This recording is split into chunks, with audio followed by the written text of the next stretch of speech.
ಎಲ್ರಿಗೂ ನಮಸ್ಕಾರ. ನಮ್ಮ ಅಡಿಗೆ ಸ್ಟೋರೀಸ್ಗೆ ಸ್ವಾಗತ.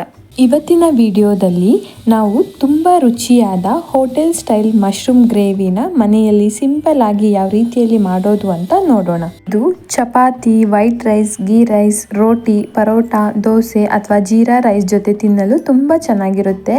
ಮನೆಯಲ್ಲೇ ಕಡಿಮೆ ಸಮಯದಲ್ಲಿ ಸರಳ ಪದಾರ್ಥಗಳನ್ನು ಬಳಸಿಕೊಂಡು ರೆಸ್ಟೋರೆಂಟ್ ರುಚಿಯ ಮಶ್ರೂಮ್ ಗ್ರೇವಿನ ಹೇಗೆ ಮಾಡೋದು ಅನ್ನೋದನ್ನ ಈ ವಿಡಿಯೋದಲ್ಲಿ ಸ್ಟೆಪ್ ಬೈ ಸ್ಟೆಪ್ ನೋಡೋಣ. ಮೊದಲಿಗೆ ನಾನಿಲ್ಲಿ 2 ಪ್ಯಾಕ್ ಆಗುವಷ್ಟು ಮಶ್ರೂಮ್ನ ತೊಗೊಂಡಿದ್ದೀನಿ. ಇವಾಗ ಇದನ್ನು ಚೆನ್ನಾಗಿ ವಾಶ್ ಮಾಡ್ಕೋಬೇಕು. ನಾನು ವಾಶ್ ಮಾಡ್ಕೊಳ್ಳೋದಕ್ಕೆ ಒಂದು ಪಾತ್ರೆಗೆ ಪ್ಯಾಕಲ್ಲಿರುವಂತಹ ಮಶ್ರೂಮ್ನ ಹಾಕೊಳ್ತಾ ಇದ್ದೀನಿ.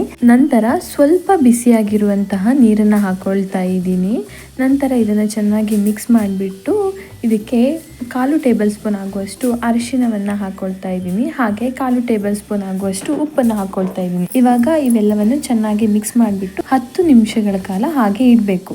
10 ನಿಮಿಷ ಆದಮೇಲೆ ಇದನ್ನು ನಾವು ಚೆನ್ನಾಗಿ ವಾಶ್ ಮಾಡ್ಕೋಬೇಕು.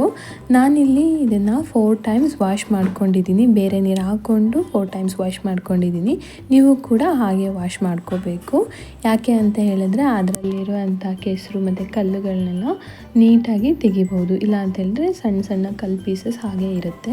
ನಂತರ ಇದ್ರ ಮೇಲ್ಗಡೆ ಇರುವಂತಹ ಸಿಪ್ಪೆನ ತೆಗಿತಾ ಇದ್ದೀನಿ. ಈ ಸಿಪ್ಪೆನ ತೆಗೆದ ನಂತರ ಮತ್ತೆ ನಾನು ಇದನ್ನು 1 ಟೈಮ್ ವಾಶ್ ಮಾಡ್ಕೊತೀನಿ.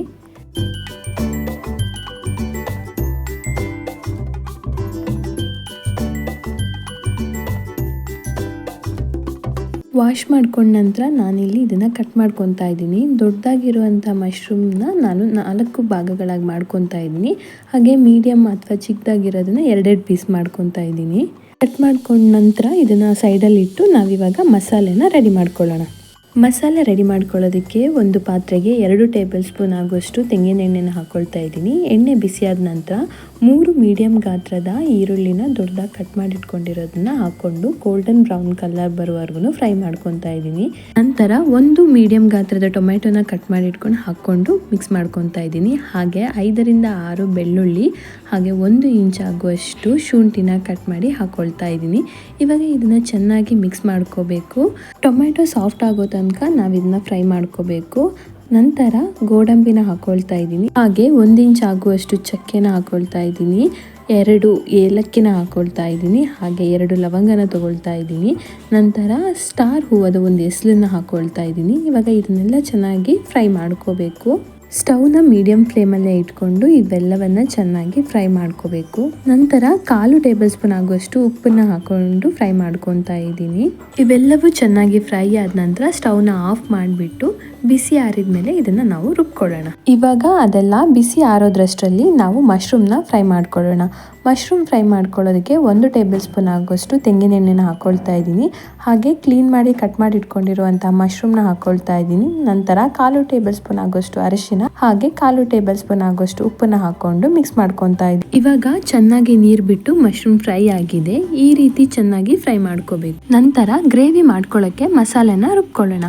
ಆವಾಗಲೇ ನಾವು ಹುರಿದು ಆರಕ್ಕೆ ಬಿಟ್ಟಿರುವಂತಹ ಟೊಮ್ಯಾಟೊ, ಈರುಳ್ಳಿ ಎಲ್ಲವನ್ನ ಇವಾಗ ಒಂದು ಮಿಕ್ಸಿ ಜಾರ್ಗೆ ಹಾಕ್ಕೊಂಡು 1 ಹಿಡಿ ಆಗುವಷ್ಟು ಕೊತ್ತಂಬರಿ ಸೊಪ್ಪನ್ನ ಹಾಕೊಂಡು ಸ್ವಲ್ಪ ಪುದೀನ ಸೊಪ್ಪನ್ನ ಹಾಕೊಂಡು ಮಿಕ್ಸಿ ಜಾರಲ್ಲಿ ರುಬ್ಕೋಬೇಕು.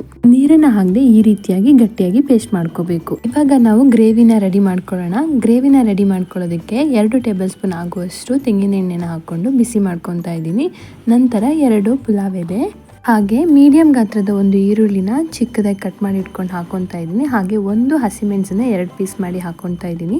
ಈರುಳ್ಳಿ ಗೋಲ್ಡನ್ ಬ್ರೌನ್ ಕಲರ್ ಬರುವವರೆಗೂ ಚೆನ್ನಾಗಿ ಫ್ರೈ ಮಾಡ್ಕೋಬೇಕು. ನಂತರ 2 ಟೇಬಲ್ ಸ್ಪೂನ್ ಆಗುವಷ್ಟು ಅಚ್ಚ ಖಾರದ ಪುಡಿ ಹಾಗೆ 2 ಟೇಬಲ್ ಸ್ಪೂನ್ ಆಗುವಷ್ಟು ಧನಿಯಾ ಪೌಡರ್ ಹಾಗೆ 1/4 ಟೇಬಲ್ ಸ್ಪೂನ್ ಆಗುವಷ್ಟು ಗರಂ ಮಸಾಲ ಹಾಗೆ 1/4 ಟೇಬಲ್ ಸ್ಪೂನ್ ಆಗುವಷ್ಟು ಜೀರಿಗೆ ಪುಡಿ ಹಾಗೆ 1/4 ಟೇಬಲ್ ಸ್ಪೂನ್ ಆಗುವಷ್ಟು ಅರಿಶಿನ ಪುಡಿ ಹಾಗೆ ರುಚಿಗೆ ತಕ್ಕಷ್ಟು ಉಪ್ಪನ್ನು ಹಾಕ್ಕೊಂಡು ಮಸಾಲಾನ ಚೆನ್ನಾಗಿ ಫ್ರೈ ಮಾಡ್ಕೊತಾ ಇದ್ದೀನಿ.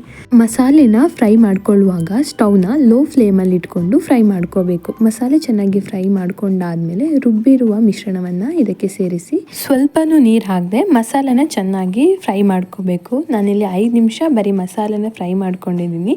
ನಂತರ ಸ್ವಲ್ಪ ನೀರನ್ನು ಹಾಕ್ಕೊಂಡು ಮತ್ತೆ ಅದನ್ನು 5 ರಿಂದ 10 ನಿಮಿಷ ಕುದಿಸ್ಕೊಂಡಿದ್ದೀನಿ. ಅದಾದಮೇಲೆ ನಾನು ಫ್ರೈ ಮಾಡಿ ಇಟ್ಕೊಂಡಿರೋಂಥ ಮಶ್ರೂಮ್ನ ಹಾಕ್ಕೊಂಡು ಮಿಕ್ಸ್ ಮಾಡ್ಕೊತಾ ಇದ್ದೀನಿ. ಮಶ್ರೂಮ್ನ ಹಾಕಿದ್ಮೇಲೆ ನಾವು 10 ರಿಂದ 15 ನಿಮಿಷ ಅದನ್ನ ಚೆನ್ನಾಗಿ ಕುದಿಸ್ಕೋಬೇಕು. ನಂತರ ರುಚಿಗೆ ತಕ್ಕಷ್ಟು ಉಪ್ಪನ್ನು ಹಾಕ್ಕೊಂಡು ಗ್ರೇವಿನ ಚೆನ್ನಾಗಿ ಕುದಿಸ್ಕೋಬೇಕು. ಗ್ರೇವಿ ಎಣ್ಣೆ ಬಿಡುವವರೆಗೂ ನಾವು ಕುದಿಸ್ಕೊಂಡ್ರೆ ಆಯಿತು. ಯಾಕೆಂದರೆ ಮಸಾಲೆನ ನಾವು ಆಗಲೇ ಕುದಿಸ್ಕೊಂಡಿದ್ದೀವಿ, ಹಾಗೆ ಮಶ್ರೂಮ್ ಹಾಕೋಕ್ಕಿಂತ ಮುಂಚೆನೂ ನಾವು ಕುದಿಸ್ಕೊಂಡಿದ್ದೀವಿ. ಕೊನೆಯದಾಗಿ ನಾನಿಲ್ಲಿ ಕಸ್ತೂರಿ ಮೇಥಿನ ಹಾಕ್ಕೊಂಡು ಸ್ವಲ್ಪ ಮಿಕ್ಸ್ ಮಾಡಿಕೊಂಡು ಸ್ಟವ್ನ ಆಫ್ ಮಾಡ್ಕೊತಾ ಇದ್ದೀನಿ. ಕಸ್ತೂರಿ ಮೇಥಿ ಆಪ್ಷನಲ್, ನಿಮಗೆ ಇಷ್ಟ ಆದರೆ ಹಾಕೋಬಹುದು, ಇಲ್ಲ ಅಂತ ಹೇಳಿದ್ರೆ ಕೊತ್ತಂಬರಿ ಸೊಪ್ಪನ್ನ ಚಿಕ್ಕದಾಗಿ ಕಟ್ ಮಾಡಿಕೊಂಡು ಕೂಡ ಹಾಕೋಬಹುದು. ಬಿಸಿ ಬಿಸಿಯಾದ ಹೋಟೆಲ್ ಸ್ಟೈಲ್ನ ಮಶ್ರೂಮ್ ಕರಿ ರೆಡಿಯಾಗಿದೆ. ಈ ವಿಡಿಯೋ ನಿಮಗೆ ಇಷ್ಟ ಆಗಿದ್ರೆ ಪ್ಲೀಸ್ ಲೈಕ್ ಮಾಡಿ. ಹಾಗೆ ನೀವು ಕೂಡ ನಿಮ್ಮ ಮನೆಯಲ್ಲಿ ಸಿಂಪಲ್ ಆಗಿ ಮಾಡಬಹುದಾದಂತಹ ಮಶ್ರೂಮ್ ಕರಿನ ಒಮ್ಮೆ ಟ್ರೈ ಮಾಡಿ ಟೇಸ್ಟ್ ಹೇಗಿದೆ ಅಂತ ಕಮೆಂಟ್ ಮೂಲಕ ತಿಳಿಸಿ. ಹೀಗೆ ಇನ್ನಷ್ಟು ಸಿಂಪಲ್ ಹಾಗೂ ರುಚಿಕರವಾದ ಅಡುಗೆ ರೆಸಿಪೀಸ್ಗೆ ನಮ್ಮ ಅಡುಗೆ ಸ್ಟೋರೀಸ್ನ ಸಬ್ಸ್ಕ್ರೈಬ್ ಮಾಡಿ ಅಂತ ಹೇಳ್ತಾ ಇವತ್ತಿನ ವಿಡಿಯೋನ ಮುಗಿಸ್ತಾ ಇದ್ದೀನಿ. ಮತ್ತೆ ಮುಂದಿನ ವಿಡಿಯೋದಲ್ಲಿ ಸಿಗೋಣ. ಧನ್ಯವಾದಗಳು.